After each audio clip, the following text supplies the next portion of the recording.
Hello বন্ধুরা, তোমরা সবাই কেমন আছো? আশা করি তোমরা সবাই খুব ভালো আছো।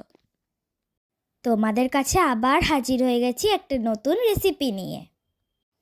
দেখো বন্ধুরা, আমি একটা বড় মোচা নিয়েছি।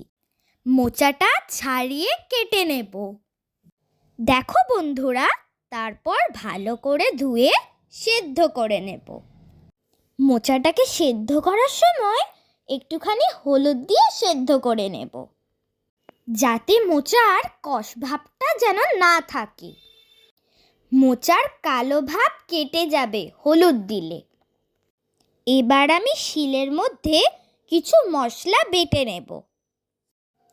প্রথমে আমি 2 চামচ সাদা সর্ষে দিয়ে নেব, 1 চামচ কালো সর্ষে নেব, 2 চামচ পোস্ত নেব, 4টে গোটা কাঁচা লঙ্কা নেব। মশলাগুলো বাটার সময় অল্প করে নুন দিয়ে নেব।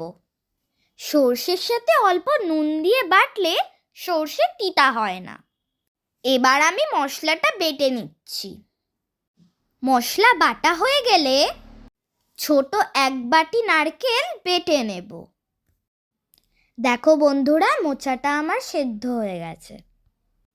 মোচা থেকে জল ঝরিয়ে নিলাম। দেখো বন্ধুরা, তোমাদের সাথে কথা বলতে বলতে এদিকে আমার মশলাটাও কিন্তু পুরো বাটা হয়ে গেছে। এবার আমি যে নারকেলটা রেখেছিলাম সেই নারকেলটাকে কিন্তু আমি বেটে নেব। দেখো বন্ধুরা, নারকেলটাও কিন্তু আমার বাটা হয়ে গেছে। এবার শিলের মধ্যে সেদ্ধ করে রাখা মোচাটা বাটবো। দেখো বন্ধুরা, মোচাটা বাটতে বাটতে তোমাদের সাথে কিছু কথা সেরে নিই। বন্ধুরা, আমার ভিডিও যদি তোমাদের ভালো লেগে থাকে তাহলে একটা লাইক, কমেন্ট, শেয়ার করে আমার পাশে থেকো। আমার ভিডিও যদি বেশি ভালো লেগে থাকে তাহলে একটা সাবস্ক্রাইব করে অল বাটন করে রাখবেন, যাতে আমি ভিডিও দিলে সবার প্রথমে নোটিফিকেশনটা আপনার কাছেই যায়। কথা বলতে বলতে অল্প করে কড়াইয়ের মধ্যে তেল দিয়ে নিলাম। তেলটা গরম হয়ে আসতে অল্প করে কালো জিরে আর একটা শুকনো লঙ্কা দিয়ে নিলাম। ফোড়ন থেকে যখন একটা সুন্দর গন্ধ উঠবে তখন বেটে রাখা নারকেলটা দিয়ে একটু নাড়াচাড়া করে দেব।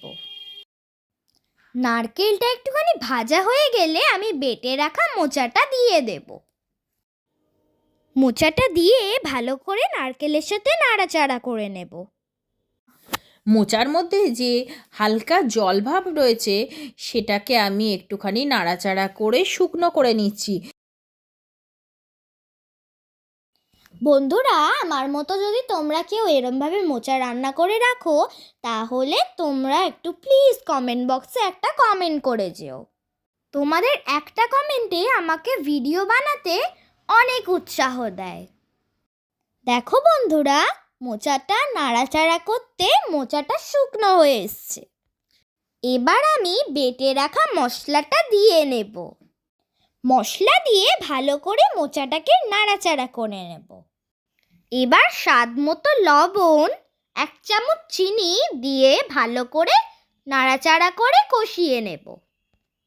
চিনি দিলে রান্নার স্বাদ অনেকটাই বেড়ে যায়। যদি তোমরা পছন্দ না করো তাহলে চিনিটা স্কিপ করে যেতে পারো।